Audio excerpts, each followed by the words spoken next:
Mister Sudheer sir, నమస్కారం అండి. Financial problems చాలామందికి కనిపిస్తూనే ఉంటాయి ఇవి. బట్ తెలియకుండానే కాంపిటీటివ్ ఎగ్జామ్స్‌కి ప్రిపేర్ అయ్యే పిల్లలకి ఇదొక పెద్ద హెడేక్ అని చెప్పొచ్చు సార్. బ్యాక్ ఎండ్‌లో సిట్యుయేషన్స్ ఒకలా ఉంటాయి. ఇక్కడ ప్రిపరేషన్ ఏమో పీక్‌లో ఉంటుంది. హాంట్ చేస్తూ ఉంటాయి వాళ్ళని. ఎలా బ్యాలెన్స్ చేయాలి ఈ ప్రిపరేషన్ ప్రాసెస్‌లో వాళ్ళు అంటారు? ఆకలి బాధ కడుపు కాలినడికే తెలుస్తదండి. హ్మ్.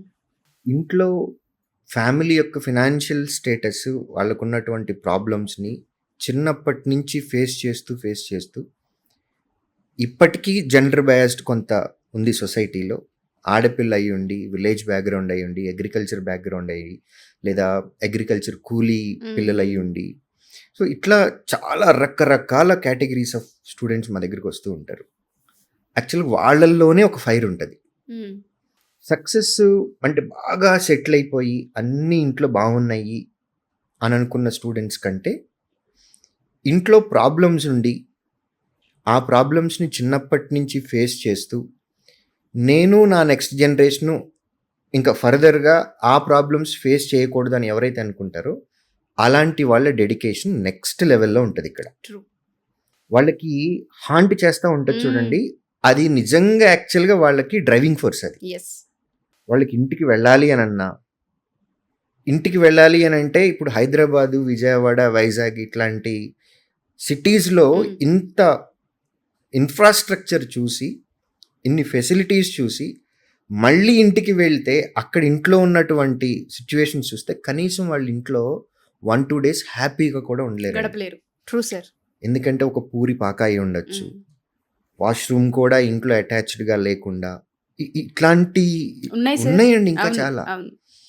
సో ఇంటికి సేఫ్టీ డోర్ కరెక్ట్గా, మెయిన్ డోర్ కరెక్ట్గా లేనటువంటి లేని ఇల్లు కూడా ఉన్నాయి. ఇల్లు కూడా ఇంకా చాలా ఉన్నాయి. వర్షం వస్తే ఇంట్లోకి నీళ్ళు వచ్చేవి, గట్టిగా గాలి వస్తే, వడగాలు కానీ ఇట్లాంటివి ఏమన్నా వస్తే ఇంట్లో పై పాక కప్పులేచిపోయేటటువంటి ఇలాంటి ఎగ్జాంపుల్స్ బోల్డ్ అని ఉన్నాయి.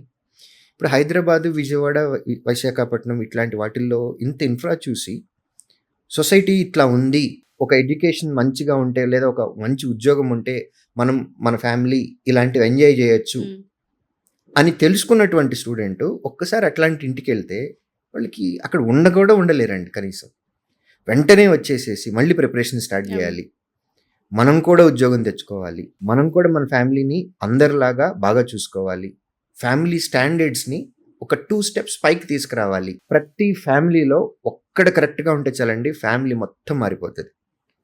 అది పైకైనా పడచ్చు, కిందకైనా పడచ్చు, రెండిట్లో ఏదైనా జరుగుద్ది. సో కింద ఉన్న వాళ్ళు పైకి రావాలి అని అంటే అది నా వల్లే రావాలి అని ప్రతి ఒక్కళ్ళు కోరుకుంటారు.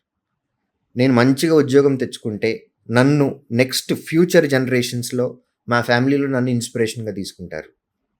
మా పెద్దమ్మ ఇలా, మా నాన్న ఇలా, మా అమ్మ ఇలా, సో మా తాతయ్య ఇలా, మా ఇట్లా రిఫరెన్స్ తీసుకుని ఫ్యామిలీలో మీరే ఒక రోల్ మోడల్ అవ్వచ్చు. ఇది వాళ్ళందరికీ తెలుసు. సో ఫైనాన్షియల్ ప్రాబ్లమ్స్ ఉన్నటువంటి స్టూడెంట్స్కి చాలా డ్రైవింగ్ ఫోర్స్ ఉంటుంది, చాలా అవమానాలు ఉంటాయి, ప్రతిరోజు వాళ్ళని ఏదో ఒక రూపంలో ఏదో ఒకటి వెంటాడుతూ ఉంటుంది. ఎప్పుడైతే వాళ్ళకు వచ్చినటువంటి ప్రాబ్లమ్ని ఛాలెంజింగ్గా తీసుకుంటారో అటువంటి వాళ్ళు వెరీ సూన్ మనల్ని మాటలు అనే వాళ్ళందరి నోర్లు మూపించాలి, కాబట్టి మనం మంచి పొజిషన్లోకి వెళ్ళాలి, కాబట్టి మనం తొందరగా ఉద్యోగం తెచ్చుకోవాలి, సో మన ప్రిపరేషన్ స్ట్రాంగ్ చేద్దాం, ఇలా పాజిటివ్గా తీసుకుంటే కనుక వాళ్ళకి చాలా తొందరగా ఉద్యోగాలు వస్తాయి. డిమోటివేట్ అవుతూ ఉంటే ఏమీ చేయలేం. మీరు ఎలా ఉన్నా సరే డిమోటివేట్ అవుతారు. మీరు ఎంత మంచి వాళ్ళైనా సరే, మీరు ఎట్లాంటి పర్సన్ అయినా సరే, సొసైటీ మిమ్మల్ని మాటలు అంటూనే ఉంటుంది. ఈ రియాలిటీని ఫస్ట్ యాక్సెప్ట్ చేయాలి. ఎవరినైనా సరే, మీరు డబ్బులు లేని వాళ్ళు అని అనుకోండి, ఒక టైప్ ఆఫ్ ఇన్సల్టింగ్ మాటలు వస్తాయి. మీరు బాగా రిచ్ అనుకోండి, మీకు ఎవరో ఎగ్జాంపుల్ కాదు, అందరికీ తెలిసిన ఎగ్జాంపుల్ చెప్తా. అంబానీ గారు, అదానీ గారు, ఇండియాస్ టాప్ రిచెస్ట్ 2 people. వాళ్ళ మీద లేదా అండి ఇప్పుడు మాటలు?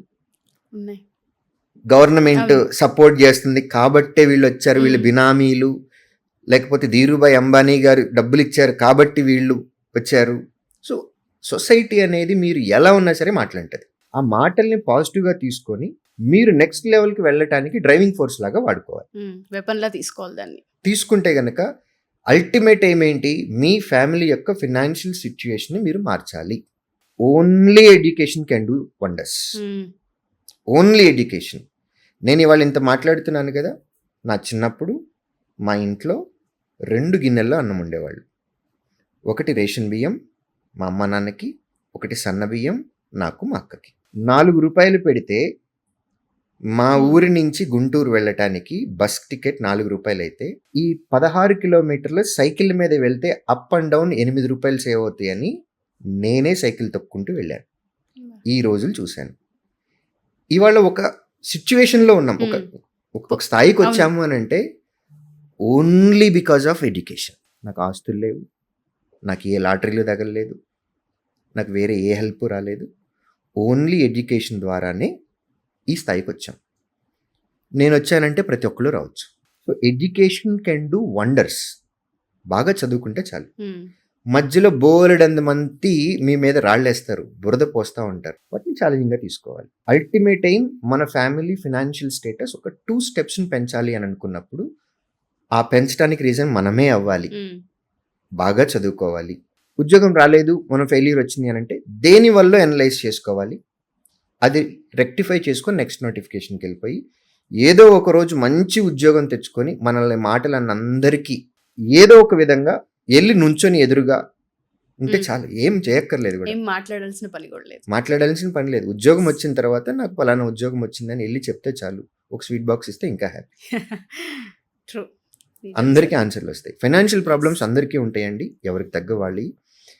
బట్ మనల్ని మాటలు వచ్చినప్పుడు లేదా ఆ ఫైనాన్షియల్ ప్రాబ్లమ్స్ వల్ల మనకి ప్రెషర్ వస్తున్నప్పుడు దాన్ని మనం పాజిటివ్గా తీసుకొని డ్రైవింగ్ ఫోర్స్గా వాడినట్లయితే కనుక మన గోల్ని మనం తొందరగా కూడా రీచ్ అవుతాం. Yes. No words, sir. Thank you, sir. Thank you so much. Thank you.